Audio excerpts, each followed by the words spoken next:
Rich soil always appreciates good care, so it can provide miraculous natural gifts to the farmer. However, James Bristol, a farmer from Michigan, got something more exciting from the ground. He had a field to grow soybeans, and one day he noticed something sticking out of the ground that looked like an old, decayed fence post at first sight. However, the find turned out to be much more amazing. James got an excavator to dig deeper and was stunned to see a well-preserved skull. These were the bones of a woolly mammoth that lived on the planet about 15,000 years ago. The multi-ton giant was approximately 40 years old when it died. Archaeologists found most of the animal's skeleton, including the almost intact skull with tusks, though they did not find its limbs. Apparently, some hunters separated and took the limbs and put the mammoth's body in storage.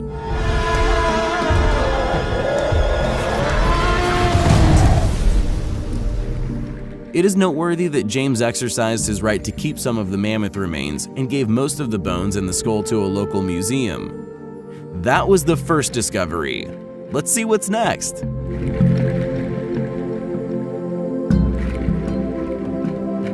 A landowner with a plot near Buenos Aires could not even imagine the treasure his ground held inside. While walking around his farm, Jose Nieves discovered a part of an unidentified object in the ground, but it resembled of a dinosaur eggshell. Actually, the reality was much more fascinating. The farmer did not leave it as it was, but decided to dig the relic out. The find turned out to be much bigger than an assumed egg, as it was over 3 feet long.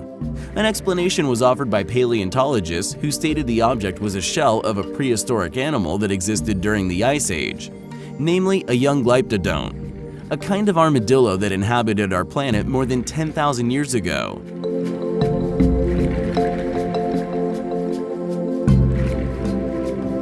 The discovery was unique, as the osseous structure was well preserved considering the time since the animal died.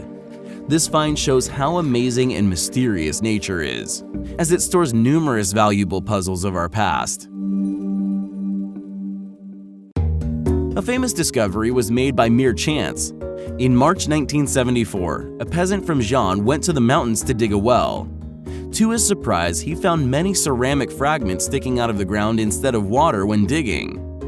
This became one of the most significant archaeological finds of all time.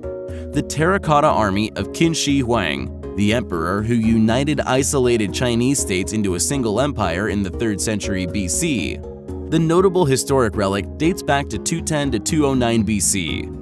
Each of 8,000 warriors is a full-size statue made of clay that weighs about 135 kilograms.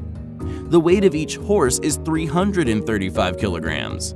The baked material was covered with a special organic substance and painted.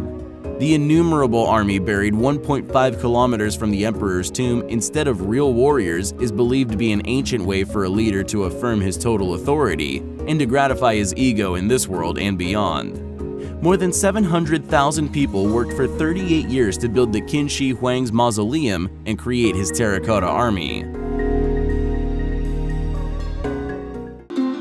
In the mid-1930s, an extraordinary discovery was made not far from Baghdad. Some pottery jars that looked quite simple at first sight. The Mesopotamian artifacts, which did not draw much attention at first, were later identified as the oldest galvanic cells. In other words, the most ancient electric battery in the world. The battery itself is a 13-centimeter container filled with acid or alkali with a copper cylinder and an iron core inside, a galvanic element that is quite customary for us today. The design of the container is very similar to that of the chemical device intended to generate electric current created in the early 19th century by Alessandro Volta, the pioneer of electricity.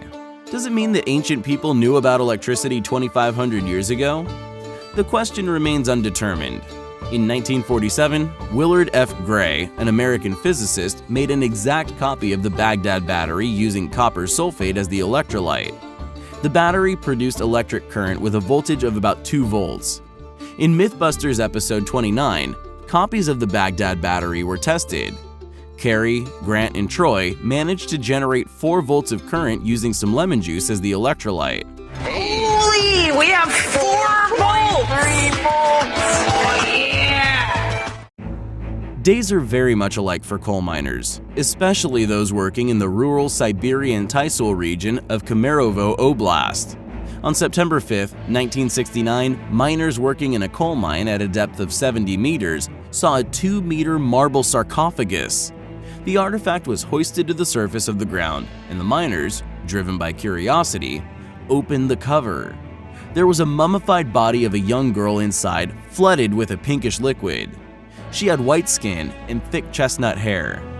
That very evening, special service agents arrived in the village and loaded the sarcophagus into a helicopter.